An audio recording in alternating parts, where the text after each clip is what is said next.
కశ్మీర్ ఇష్యూని మళ్లీ కెలుకుతోంది పాక్. తాజాగా పాకిస్తాన్ ఆర్మీ చీఫ్ చేసిన వ్యాఖ్యలు రెండు దేశాల మధ్య మరోసారి అగ్గిని రాజేశాయి. ఇటీవల పాక్ ప్రధాని మాట్లాడుతూ సమస్యలన్నిటిపై భారత్తో చర్చలు చేస్తామని అన్న తర్వాత తాజాగా ఆయన సమక్షంలోనే పాక్ ఆర్మీ చీఫ్ ఈ కీలక వ్యాఖ్యలు చేశారు. అయితే దీనిపై భారత్ కూడా ఘాటుగానే స్పందించింది. మీ స్థానమేంటో తెలుసుకుంటే బాగుంటుందంటూ చురకలు పెట్టింది. ఇంతకీ పాక్ ఆర్మీ చీఫ్ వ్యాఖ్యలేంటి, వాటి అర్థమేంటి? మతిలేక రెచ్చిపోయిన పాకిస్తాన్ మరోసారి కశ్మీర్పై అనుచిత వ్యాఖ్యలు. టూ కంట్రీస్ సిద్ధాంతానికి పాక్ టచ్. ఓవర్ యాక్షన్ చేసిన పాక్ ఆర్మీ చీఫ్.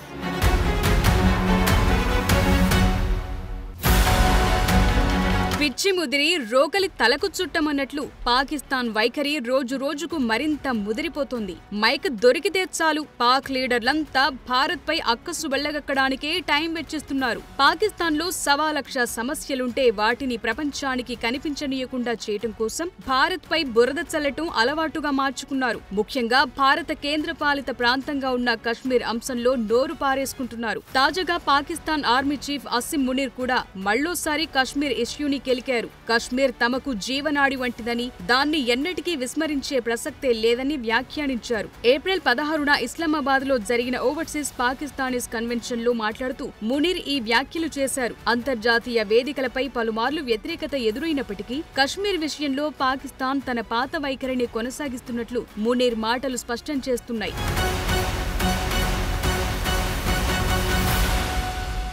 ఈ సమావేశంలో విదేశాల్లో నివసిస్తున్న పాకిస్తానీయులను ఉద్దేశించి మునీర్ ప్రసంగించారు. ఈ సందర్భంగా కశ్మీర్ అంశంపై తమ వైఖరి చాలా స్పష్టంగా ఉందని మునీర్ పునరుద్ఘాటించారు. కశ్మీర్ సోదరులను మేం అలా వదిలేయం అంటూ కశ్మీర్ పై తమ విధానంలో మార్పు లేదని ఆయన తేల్చి చెప్పారు. ఈ వ్యాఖ్యల ద్వారా కశ్మీర్ అంశాన్ని పాకిస్తాన్ అంత తేలిగ్గా వదిలిపెట్టదని ఆయన మరోసారి సంకేతాలు పంపారు. కశ్మీర్ ఎల్లప్పుడూ పాకిస్తాన్ కు కీలకమైందిగా ఉంటుందని, కశ్మీరీ ప్రజల హీరోయిక్ స్ట్రగుల్లు పాకిస్తాన్ వారిని విడిచిపెట్టదని ఆయన పేర్కొన్నారు. అయితే ఈ వ్యాఖ్యలతో భారత్ పాకిస్తాన్ మధ్య కశ్మీర్ వివాదంలో పాక్ స్థిరమైన వైఖరిని మరోసారి వెల్లడించినట్లయింది. Our stance, government stance on Kashmir is absolutely clear. It was our jugular vein, it is our jugular vein. We will not forget it, and we will not leave our Kashmiri brethren in their heroic struggle, what they are waging against the Indian occupation. And we have fought free war for Kashmir. అదనంగా general Munir రెండు జాతుల సిద్ధాంతాన్ని సమర్థించారు. హిందూ ముస్లింల మతం, ఆచారాలు, సంప్రదాయాలు, ఆకాంక్షలు వేరువేరంటూ వ్యాఖ్యానించారు. అందుకే పాకిస్తాన్ సృష్టి జరిగిందని వాదించారు. అలాగే విదేశాల్లో ఉన్న మీరంతా పాకిస్తాన్ రాయబారులు, మీరు ఉన్నతమైన భావజాలం, సంస్కృతికి చెందినవారనే విషయాన్ని మర్చిపోవద్దని అన్నారు. హిందువులతో పోలిస్తే మన సంస్కృతి, సంప్రదాయాలు, ఆశయాలు భిన్నమని మన పూర్వీకులు భావించారు. అదే రెండు దేశాల సిద్ధాంతానికి పునాది వేసిందని అన్నారు. పాకిస్తాన్ కోసం మన పెద్దలు ఎంతో పోరాడారని, ఈ గాథను తరువాతి తరాలకు చెప్పటం మర్చిపోవద్దని, అప్పుడే వారికి పాకిస్తాన్ తో ఉన్న బంధం బలంగా ఉంటుందని మునీర్ అన్నారు. దేశంలో ఉగ్రవాద కార్యకలాపాల వల్ల పెట్టుబడులు రాకపోవచ్చని కొందరు భయపడుతున్నారని ప్రస్తావిస్తూ, ఉగ్రవాదులు దేశ భవిష్యత్తును హరించగలరని మీరు భావిస్తున్నారా అని మునీర్ పరోక్షంగా ప్రశ్నించారు. పాకిస్తాన్ కు బలోచిస్తాన్ గర్వకారణమని కూడా ఆయన వ్యాఖ్యానించారు. ఇక ఈ వ్యాఖ్యలు భారత్ పాకిస్తాన్ సంబంధాల్లో ఉద్రిక్తతలను మరింత పెంచే అవకాశముంది.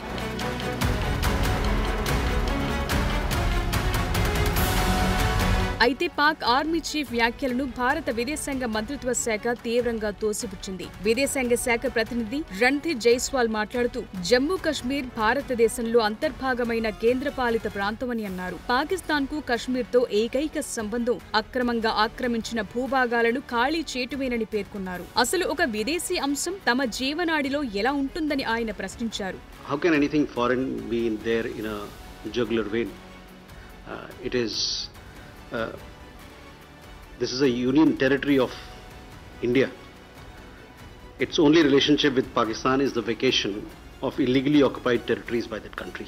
అయితే పాకిస్తాన్ చేస్తున్న రెచ్చగొట్టే వ్యాఖ్యలు, ముఖ్యంగా జనరల్ అసిమ్ మునీర్ చేసిన జీవనాడి వ్యాఖ్య కశ్మీర్ అంశంలో పాకిస్తాన్ దృఢమైన వైఖరిని తెలియచేయడంతో పాటు భారత్తో ఉద్రిక్తతలను కొనసాగించే ఉద్దేశాన్ని స్పష్టంగా సూచిస్తున్నాయి. ఈ రెండు వ్యాఖ్యలు రెండు దేశాల మధ్య ద్వైపాక్షిక సంబంధాలను మరింత దిగజార్చటమే కాకుండా అంతర్జాతీయ వేదికలపై వివాదాస్పద చర్చలను రేకెత్తిస్తాయనటంలో సందేహం లేదు. అయితే భారత్ ఈ వ్యాఖ్యలను దౌత్యపరంగా దృఢంగా ఎదుర్కోవటం మాత్రమే కాకుండా కశ్మీర్ తన సార్వభౌమ భూభాగంలో అంతర్భాగమని మరోసారి స్పష్టం చేసింది.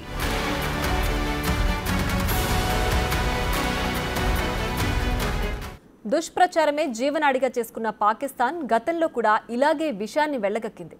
అంతర్జాతీయ వేదికలపై ఎన్నోసార్లు వ్యతిరేకత ఎదురైన పాక్ వైఖరిలో మాత్రం పాతపాటే వినిపిస్తోంది.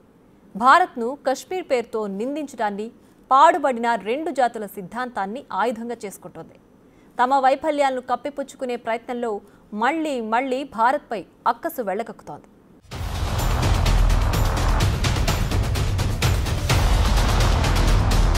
కశ్మీర్ అంశంలో పాకిస్తాన్, ముఖ్యంగా దాని సైనిక, రాజకీయ నాయకులు తరచుగా భారత్ను రెచ్చగొట్టే వ్యాఖ్యలు చేస్తూనే ఉన్నారు. ఈ వ్యాఖ్యలు కాశ్మీర్ విధానాన్ని కేంద్రంగా భారత్పై ఆరోపణలు, రెచ్చగొట్టే డ్రామాలు, చరిత్రను వక్రీకరించే ప్రయత్నాల్లో భాగంగా ఉన్నాయి. చారిత్రకంగానే కాక ఇటీవలి కాలంలో ఇవి మరింతగా పెరుగుతున్నాయి.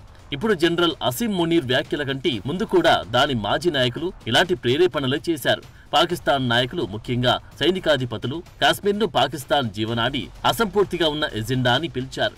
గతంలో జనరల్ పర్వేజ్ ముషర్రఫ్ తన పాలనలో కాశ్మీర్ను పాకిస్తాన్ జాతీయ గుర్తింపుతో ముడిపెట్టారు. దీని తర్వాత భారత్పై ఉగ్రవాద కార్యకలాపాలకు మద్దతిచ్చినట్లు ఆరోపణలు ఎదుర్కొన్నారు.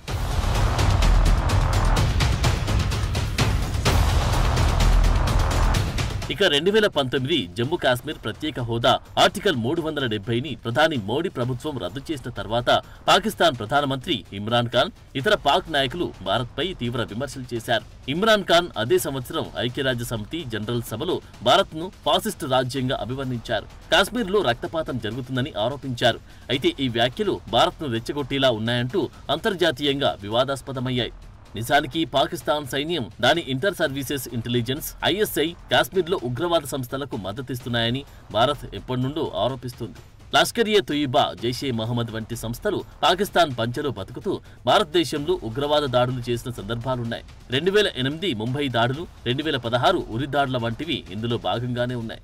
అయితే అన్ని సందర్భాల్లోనూ పాకిస్తాన్ నాయకులు మాత్రం తమ దేశం ఉగ్రవాదానికి మద్దతివ్వడం లేదని, కాశ్మీర్లో స్వాతంత్ర పోరాటం జరుగుతుందని వాదిస్తూ భారత్ను రెచ్చగొడుతూనే ఉన్నారు.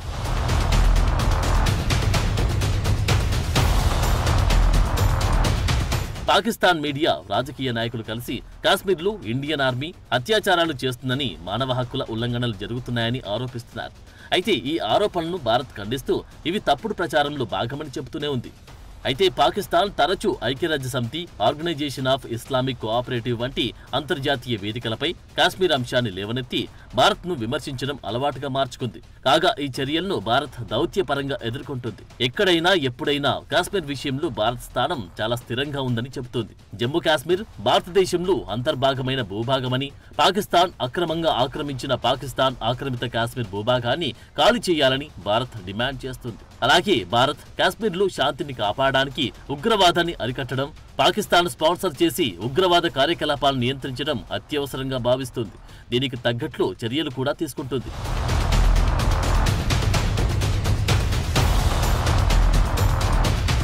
ఇక జనరల్ మునీర్ సమర్థించిన రెండు జాతుల సిద్ధాంతం అనేది భారత ఉపఖండంలో హిందువులు, ముస్లింలు రెండు వేర్వేరు జాతులుగా ఉన్నారని చెప్పే వాదన. ఈ రెండు జాతుల మతం, సంస్కృతి, ఆచారాలు, జీవన విధానం, రాజకీయ ఆకాంక్షలు పరస్పరం విభిన్నమని వాదించి రాజకీయ భావజాలం.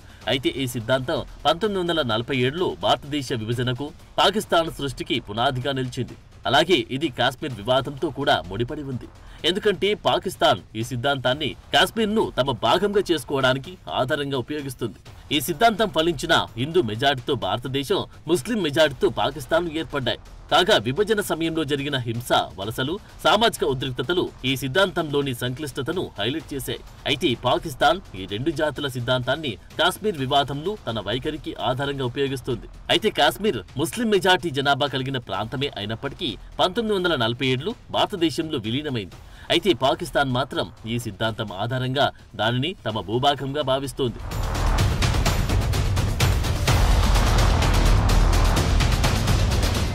పాకిస్తాన్ వాదనను భారత్ తిరస్కరిస్తూనే ఉంది. జమ్మూ కాశ్మీర్ భారతదేశ సార్వభౌమ భూభాగంలో అంతర్భాగమని, రెండు జాతుల సిద్ధాంతం చారిత్రకంగా విభజనతో ముగిసిన అంశమని పేర్కొంటుంది. భారత్ తన మల్టీ కల్చరల్, మల్టీ రిలీజియన్ సమాజంలో హిందువులు, ముస్లింలు, ఇతర మతాల ప్రజలు సమైక్యంగా జీవిస్తున్నారని వాదిస్తోంది. ఈ సిద్ధాంతం గతంలో హిందూ ముస్లిం ఐక్యతను దెబ్బతీసిందని, విభజన సమయంలో హింస, వలసలకు కారణమైందని విమర్శకులు కూడా అంటున్నారు. అంతెందుకు పాకిస్తాన్లోనే ఈ సిద్ధాంతం ఏకైక ముస్లిం గుర్తింపును సృష్టించడంలో సవాలును ఎదుర్కొంది.